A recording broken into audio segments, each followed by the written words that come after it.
People want to know, are more parents homeschooling because of COVID? Well, I've got the answer for you.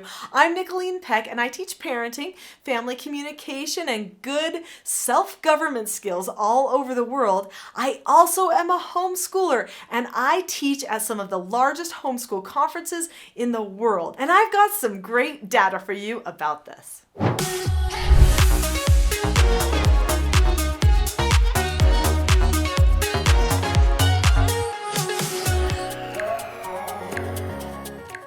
Okay, so what do you think? Are more people homeschooling since COVID? I mean, COVID was this time where everybody was required to homeschool. I mean, kinda. A lot of children were actually doing school with the school online, but the parents were there and they were having to run everything. They were seeing what was going on in the schools.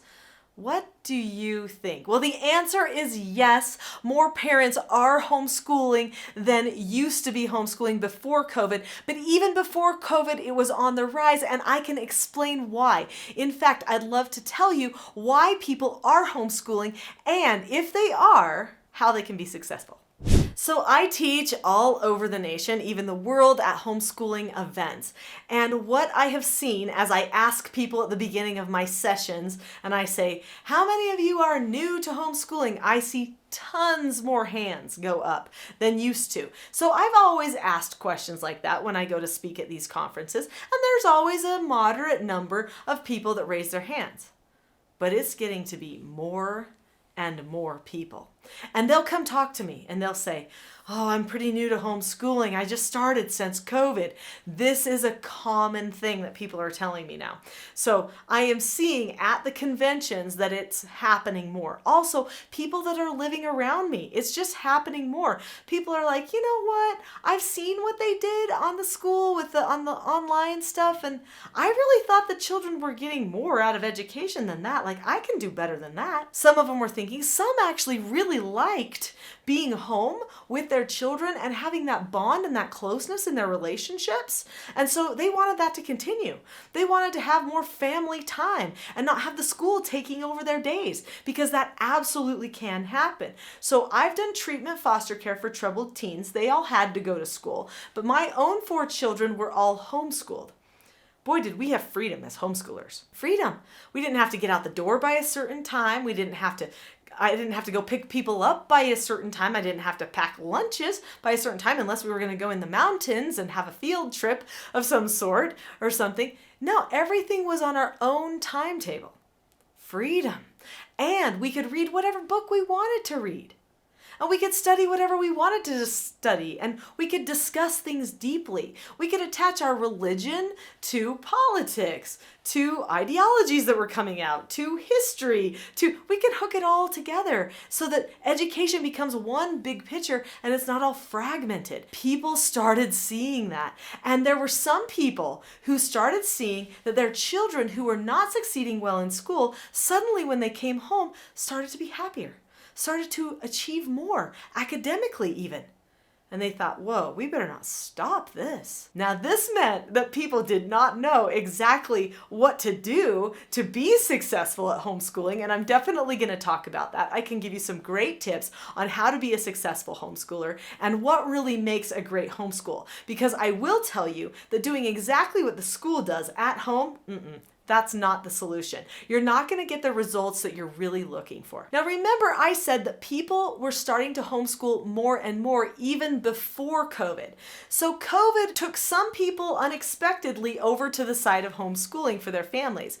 But there were many other people before that were choosing to homeschool at rapid rates. In fact, the movement has been growing the whole time that I've been a homeschool parent. And I'm just ending my homeschool journey this year because my baby's 18 and he's now finally graduated. What has led people to do that? Well, it's more governmental control. It's more overreach. There's a lot of people who are saying, you know what, I don't like that there's so much mandated stuff and we can't learn that what's really applicable to my child.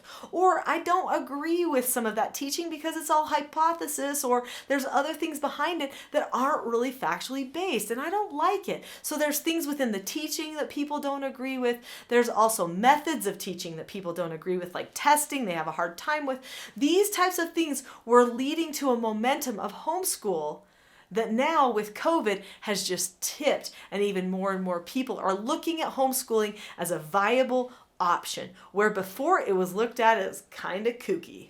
So I've got some tips for you from my experience and from the experience of many people who mentored me to homeschool my children effectively. But before I give you those tips, click on the subscribe button to this channel. There are so many videos on here related to good parenting, good family relationships, and you will need that if you are going to homeschool. Also, there are some homeschool specific videos on this channel as well. So click subscribe now.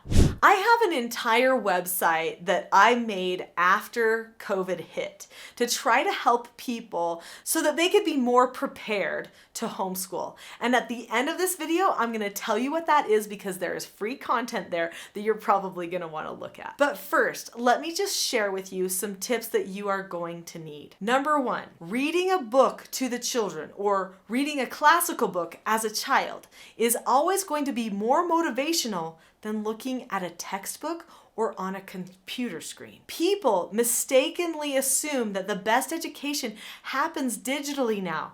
This is not true. I have seen people go through all the different types of education, and digital education detaches the people in your home. It also detaches the child from that education, meaning they can't hook it to other aspects very well. It becomes very hyper-focused on one thing, and then when they're out of the computer, they're out of the education. This actually diminishes their ability to actually hold onto content in their minds. Definitely stay away from that type of an outside source. I know many schools are using digital education resources, but stay away from that kind of stuff if you can at all help it. I know that a lot of times when people are starting their homeschool journey, they think, but I don't know what to do and I need kind of something to hold on to, a little crutch. I'll tell you the best thing to hold on to. Create a good family culture and read to your children and discuss every day. A person can learn K through 12 in 4 years if they love learning. That is a truth. My child hit 15, wanted to start college at age 16. He did 2.5 math books in 1 school year, and it was all high-level math because he wanted to finish. He knows how to love learning. If your child loves learning, they can learn anything. So a person can go from illiterate to literate in 80 hours if they want to and if they love learning. So you can learn K through 12 in 4 years if you love learning. You can also go from illiterate to literate in 80 hours as an adult if you love learning. Whoa. That's huge. That's enormous. So what do we need to do? We need to teach our children to love learning. That means that we need to understand learning and how people learn. So in this video, this is probably the most important thing that I could tell you right now. Here it is. Ready for it? The most important thing that you can learn is not what curriculum teaches math best or something like that. The most important thing that you can learn as a person who's thinking about homeschooling is learn how people learn. Did you know many teachers don't even learn how people learn? They learn how to present certain things. That doesn't mean they really know how people learn. Every person will learn no matter what. No matter what circumstance they have, they will learn. There are certain things that you can put into an environment that will lead toward increased learning. So I found some things at the very beginning of my homeschooling journey that started me out on learning how people learn, and I couldn't stop. I started learning more and more about how people learn, and this changed how my homeschool ran. So I read a book by Oliver DeMille called A Thomas Jefferson Education. I also read his book, The Phases of Learning. I also read TJ Ed for Teens. I also read Charlotte Mason's works on how people learn. She is amazing, the way she sets up the learning that's based on developmental progression. It's incredible. I read Fenelon, I read Holt. There are so many people that you can read, but you could start with just a basic one. The basic, most easy book to read that teaches people how people learn is to read A Thomas Jefferson Education by Oliver DeMille. Your schedule is important. In fact, it's probably the most important thing in your homeschool.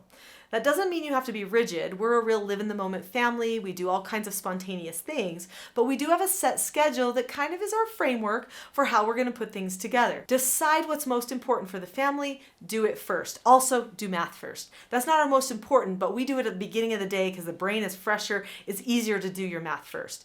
Another thing that we do as part of our schedule is we schedule time, not content. I have to thank Oliver DeMille for that because that was something that he brought to my attention, that it's so important to schedule time, not content, which means that we should say we're going to do 30 minutes of math. Even if we do one problem, if we did 30 minutes, that's enough. We can finish the other problems the other day. We don't have to get to the end of the lesson. That's what they do at school. My dad was a lifetime public school teacher and college professor. And if there's one thing he told me after I had been homeschooling for a while is he said, wait, Nicholeen, I thought the point was you don't have to do everything every day like they do at the school. And I was like, revelation, true. So then we started having Science Day, Geography Day, History Day, and we just did those topics on that day. And then we read and did math as well every other day, because keeping the reading going and the math going can be kind of important.